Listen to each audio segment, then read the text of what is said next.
Morning, y'all. Happy Sunday. I hope you all are doing well. So this is a little bit different. I am doing a voiceover because I lost all the audio for like the past two videos that I shot, which I don't know what happened, but it is what it is. And I'm not redoing this video because this would literally be about the fifth time I would be redoing this video. When I originally shot this video on Friday the 31st, I got a call halfway through the last time I was shooting it before I shot it yesterday, talking about Edison's allergies, and they have significantly expanded. And so I was not in a good place, and I just restarted Saturday, but all the audio's gone. So I am going to talk through it instead since I have all the footage instead. So I am doing a budget video this time around, which is a little bit different for me. It's always odd for me to share my actual numbers with folks, but you know, I do love budgeting, and I wanted to switch over to a cash system for my problem areas. And so, you know, we're still in a really good place, which is awesome.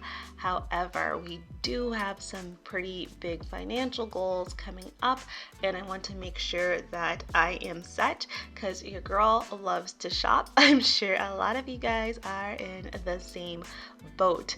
So I figured if I switched to cash for my problem areas, it would just make things a little bit easier, or at least switch to a system that tracks my problem area. I do not use cash for certain categories, like bills. I don't use cash for groceries for the most part.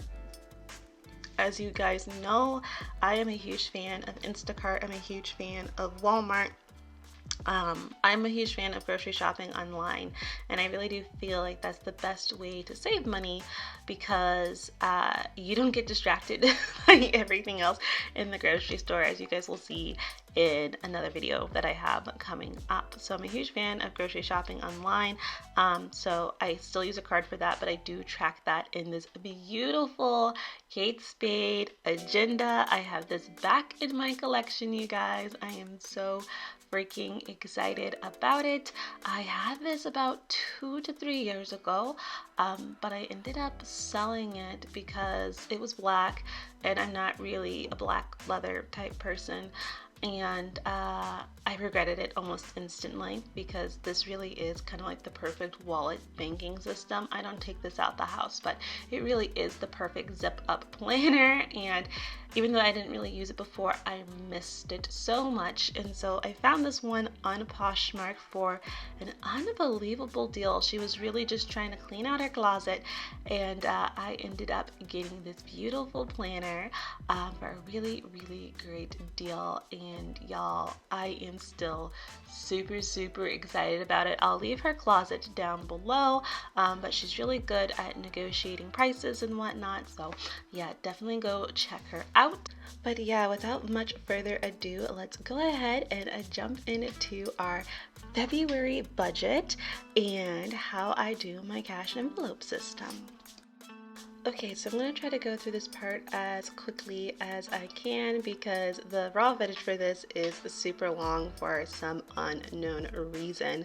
Also, I'm going to apologize, I don't have the zoom on this camera lens. I was using my 16mm without the zoom, which isn't a great idea when you are trying to show close-up of things. Also, this video looks like it's going in super slow-mo, which, I don't know, this video is just starting off to a really weird foot. Sorry guys. But anyway, this I feel is like just your typical budget spread. This is my first time in an Erin Condren, by the way, and I am loving the monthly deluxe. I feel like it just gives you plenty of room to write for your budget, and I also love the calendar spacing that they have with their month on 2 pages. It's really good for laying out bills and whatnot. At the top of this page, I have what our income is. I have our expected and actual incomes. And then as you guys can see towards the bottom, I have my social media income as well.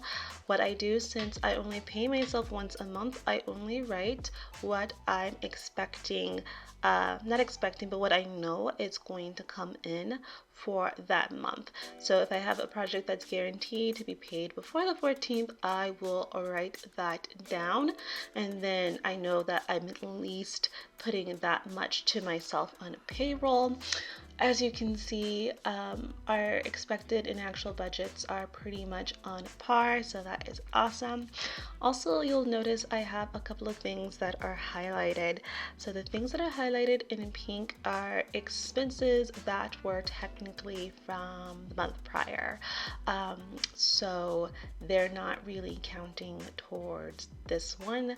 And then the ones that are in peach are bills that came in a little bit higher than what we were expecting. So when I write my expected bills, I always try to, unless I know like the exact price, for example, internet and mortgage and things like that, they don't really change. But like utilities and whatnot, we're expecting a certain price every month.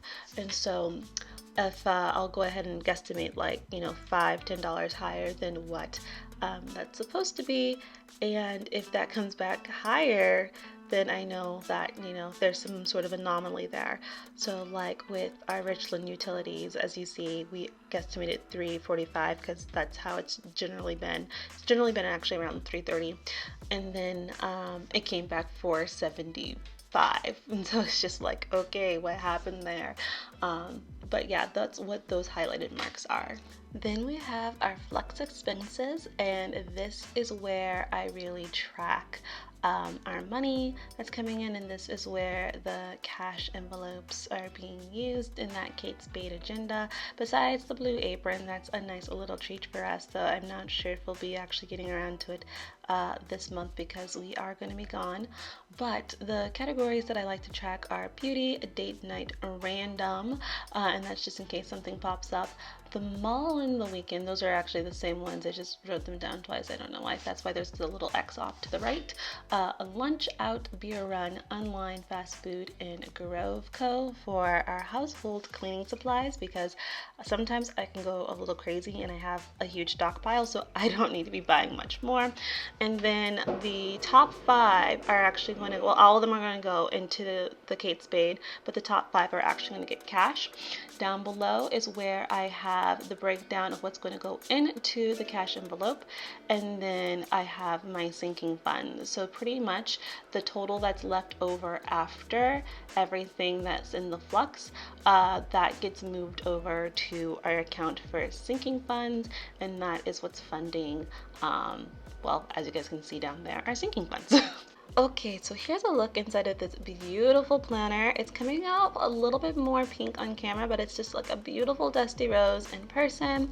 So off to the left here, I have some of our cards. So I have our debit card that we use for groceries, online spending, things like that, and we only put a certain amount on this card, so once we spend it, we are out. We can't get any more. I have all our medical cards as well. I have a gift card from Ashley's Furniture, and then I have our home project card. What we did with this card is we wanted to go ahead and lock in a rate for one of the projects we're doing on one of our other properties. And so we went ahead and got a line of credit.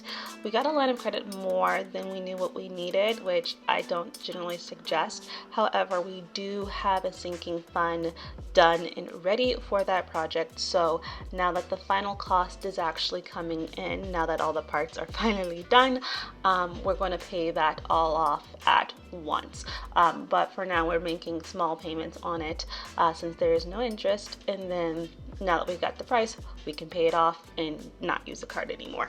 So next I have my actual envelopes, and I made these myself. I think they are so beautiful and they're really easy to make. But the categories I have are beauty, I have date night, weekend, random, lunch, and that's for Steven, beer, and that's also for Steven. I also have Edison, and he actually has cash in his envelope already. People have been giving him money, so whenever they give him money, we stick it in there. And so once he's old enough to start getting an allowance and whatnot, and I think that time is coming up soon because he's starting to see things in the store that he likes, we are going to go ahead and give that to him. And then we also have one for our other baby coming up as well, though we are not sharing his name. Groceries, online shop, fast food, and Pepper, who is our beautiful, beautiful cat. So with the online groceries, the online shop, fast food, and Pepper, also Groco, which I do need to put that one in here. That one's all being tracked on that Starbucks card.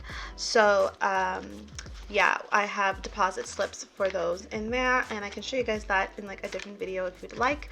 And then on the back of these, it's not pictured in this video, but I do have kind of deposit slips where I have the date of where I deposit the cash and also the dates where I withdraw cash from it, just so I can see quickly at a glance what's in there. Now to the fun part, stuffing in these envelopes. So I pulled out the amount that I need for the month because we get paid once a month. Steven gets paid on the 1st, I get paid on the 14th, but we just pull everything out at the beginning of the month so we have it on hand, and that way we don't have to go to the bank several times.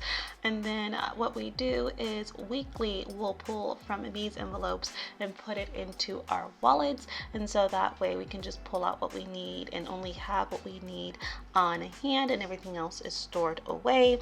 Also, I'm the type of person who really loves interest. My bank does give me 2% interest on the money that we have in there, and so I never keep over a certain amount in cash either. Once we hit a certain amount, I'll just move the access back into the bank into their specific categories, which I have sectioned off on Excel and on the bank as well, so we know how much we still have in these categories. It's just sitting in the bank and making interest for us.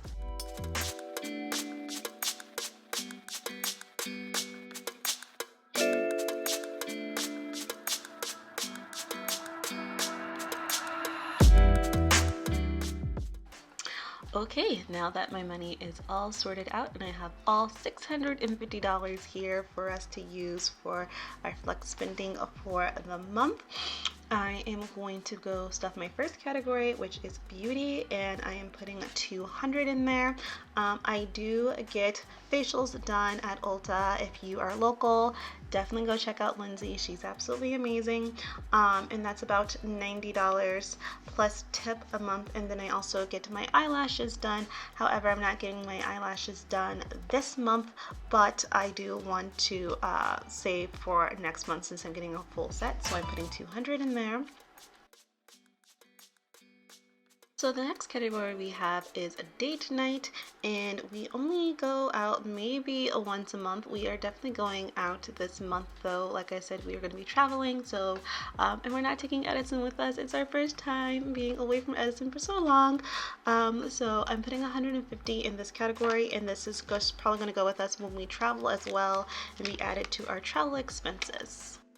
Okay, so the next category is weekends, and this I have to say is probably one of our biggest spending areas besides groceries. Sometimes I feel like we go out for the weekends and then I can just go crazy when I see certain things at the shops and whatnot, and so I went ahead and put 150 in here for the weekends. I divide this by 4.3, which is the average amount of weeks in the month, and so you get about 44.80, so I just give myself 45 for each week. But yeah, I am just pulling out the cash that I need for that. I like to try to do the lowest bills possible that are convenience. Clearly, I don't want to just carry all ones with me all the time, but I do like to try to do the lowest bills possible. I was always told when I was younger, track your lowest bills because they go the fastest, and I really do find that's true. So if you try to use the lowest denominations that you can, for the most part, you'll see quickly where your money is going. So the random section is kind of like a catch-all safety net for us. Sometimes I go to Target, Dollar Spot. Y'all know how Dollar Tree bullseye playground is you see something, it's cheap, you're like, I want to buy it. That's what this section is for. It really limits what I can buy there and limits the junk that's coming into my house. So overall, I love this section. I am allocating $50 a month to this section so that I don't go crazy, and that kind of equates to about $11 a week. So I have 4 tens here, and then 4 1s as well that's going into this section. So these next two sections I'm going to talk about together because it's pretty much the same allocation breakdown. And so it's lunch and beer money. These are Steven's sections, and so generally he'll bring a lunch from home, but sometimes people want to go out to eat and things like that, and so this is where he gets his money from for that. And so he's allocated $50 for lunch out and beer runs a month, and we break that down to $12.50 each month. So clearly that's not a clear breakdown. From 50, divide that by 4, that is 12.5 a week.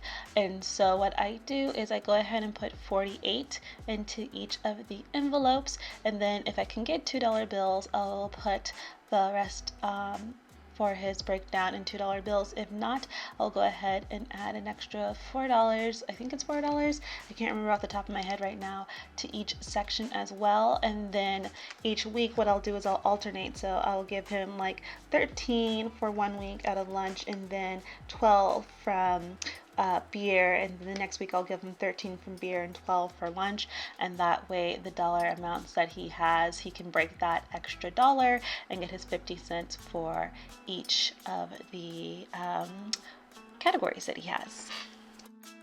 I am so tongue-tied. I think that's just a symptom of the pregnancy. But the last step is for me to go ahead and stuff my wallet. That way I don't have to keep coming back to this agenda every day. And I am using the Emily wallet in Empreinte leather in the color Rose Ballerine. And this is just such a gorgeous, gorgeous wallet.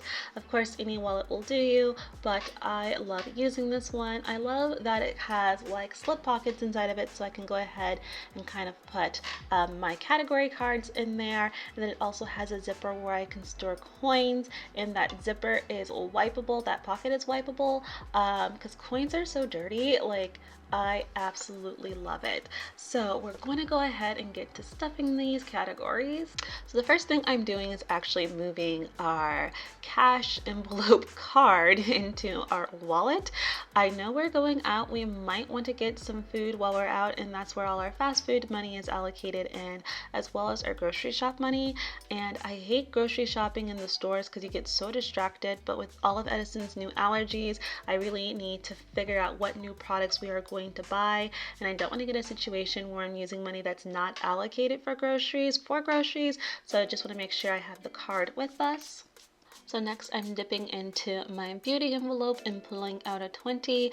I don't really have plans on buying anything beauty related this week, but just in case I see some makeup on clearance that I want to try, or something in Sephora that is miraculously under 20 bucks, I want to make sure I have something on hand for that. I do have a little bit left over in my allocations for beauty as well.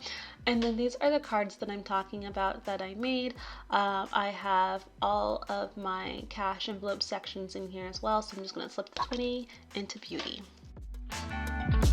So the next category I plan on pulling from is weekends, because this was a Saturday that I was doing this on, and I knew we were going to run out to Michael's. I wanted to pick up some washi and stickers for Edison's allergen book that I'm working on, and so I went ahead and pulled out the money for this weekend, which is $35. It was $34.88, but I didn't feel like dealing with change, and so I just went ahead and pulled out the $35. So the last section I have here is random, and that's just in case I go over like the weekend budget or the beauty budget or something like that, and thankfully I did not, but that came out to be $11.62. So what I did, instead of taking out an extra dollar for myself, is I just pulled out $11, slipped that in the back, and then I looked through all the coins I have. I have a lot of coins laying around, and I found that I had like 75 cents in coins already in my purse, so I just left that be. So here's a closer look at my slip cards, you guys, just so you guys can see what the patterns look like. These are the same cardstock that I use for my cash envelopes in the Kate Spade, and I think these are absolutely gorgeous. I got this on sale. I got this actually when I was in Boulder, but Michael's is always having a sale on their cardstock, so definitely go buy a big pack when you can, when it's on sale. I got mine for like $5 or something like that. But yeah, I used a label maker a lot for this, and I just found it was easier. My plan was to use my Cricut to actually cut out some foiled vinyl since I have a lot of it in storage, but this was just so much easier to do it this way, and I really like it. Okay guys, so this is it for the setup of my cash and cashless envelope systems. I hope this really helped you guys if you're trying to figure out how to set up your system, whether you're setting it up for the first time or if you're just trying to retry something out. I am retrying cash envelopes again after not doing it for a couple of years, and yeah, they've just really been helpful in just kind of reining in spending in problem areas. I really enjoy the system overall for the most part. But anyway, I hope you enjoyed this video as much as I enjoyed making it, and I hope you're having a wonderful morning, noon, evening, whatever time of day it is you're watching this, and I'll see you guys in the next one. Bye!